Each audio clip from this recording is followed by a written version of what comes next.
ഉണ്ടാക്കുന്നത്? അരിപ്പൊടിയൊക്കെ തീർന്നിരിക്കുക. കുറച്ച് പുട്ട് കഴിച്ചിട്ടുണ്ട്. കറിയോ? കറി വെക്കാൻ ഒന്നും ഉണ്ടായില്ല. പുട്ടാകുമ്പോ കറിയിലെല്ലാം കഴിക്കാമല്ലോ. അപ്പുറത്തെ അസീവിന്റെ വീട്ടിൽ എന്നും പത്തിരി ഇറച്ചിയുണ്ട്. നമ്മൾ എന്താ ഉമ്മ പത്തിരി ഇറച്ചി ഉണ്ടാക്കുന്നത്? വിഷമിക്കണ്ട മക്കളെ, പടച്ചവൻ നമുക്ക് ഇത്രയെങ്കിലും തന്നല്ലോ. അൽഹംദുലില്ലാ പറയേ. നമ്മളെക്കാൾ ദരിദ്രരായ എത്രയോ ആളുകളുണ്ട്.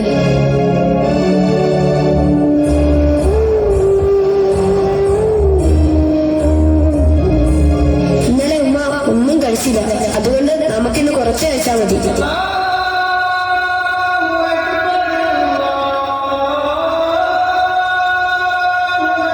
ബാങ്ക് വിളിക്കുന്നുണ്ട്. ദുആ പറഞ്ഞ് കഴിക്കണം. അല്ലാഹുമ്മ ലക സുംതു വബിക ആമൻതു അലാ റിസ്കിക അഫ്സർതു.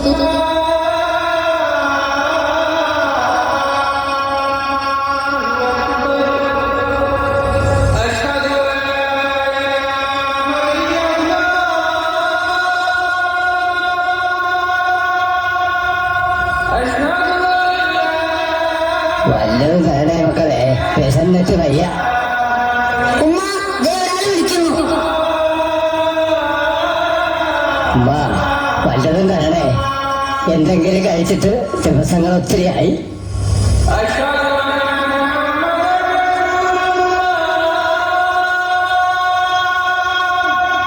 മോനെ ഇതങ്ങോട്ട് കൊടുക്ക്.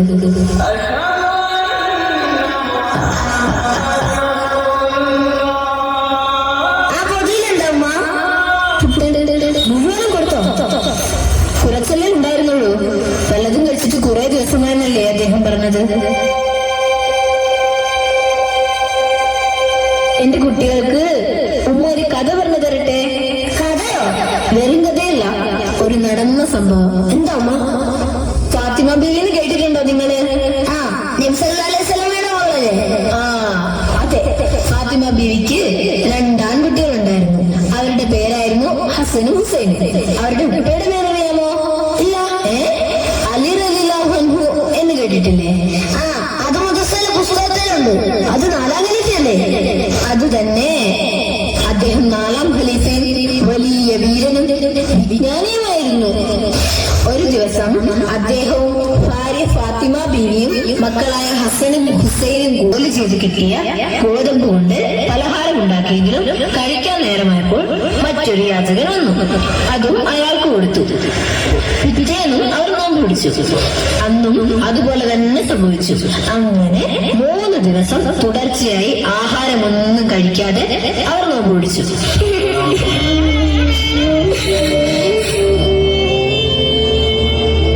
നീ എന്തിനാണ് കരഞ്ഞത്?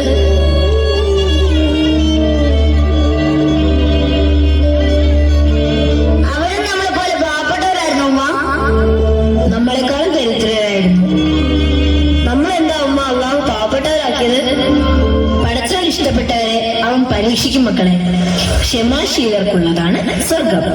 ഫാത്തിമ ബീവി സ്വർഗത്തിലെ സ്ത്രീകളുടെ നേതാവാണെന്ന് റസൂല് പറഞ്ഞിട്ടില്ലേ? ഹസനും ഹുസൈനും സ്വർഗത്തിലെ യുവാക്കളുടെ നേതാക്കളാണെന്നും നബി പറഞ്ഞിട്ടുണ്ട്. അലി റളിയല്ലാഹു അൻഹു ജീവിച്ചിരുന്നപ്പോൾ തന്നെ സ്വർഗം കൊണ്ട് സന്തോഷ വാർത്ത അറിയിക്കപ്പെട്ടു. അവരുടെ വേറെ കഥകൾ വല്ലതും ഉമ്മാക്കറിയാമോ? അതൊക്കെ ഉമ്മ പിന്നെ പറഞ്ഞു തരാം. നമസ്കരിക്കാൻ സമയം കഴിഞ്ഞു പോകും. നമുക്ക് നമസ്കരിക്കാം. ഒരു ഈദുൽ ഫിത്തറിന്റെ തലേ ദിവസം രാത്രി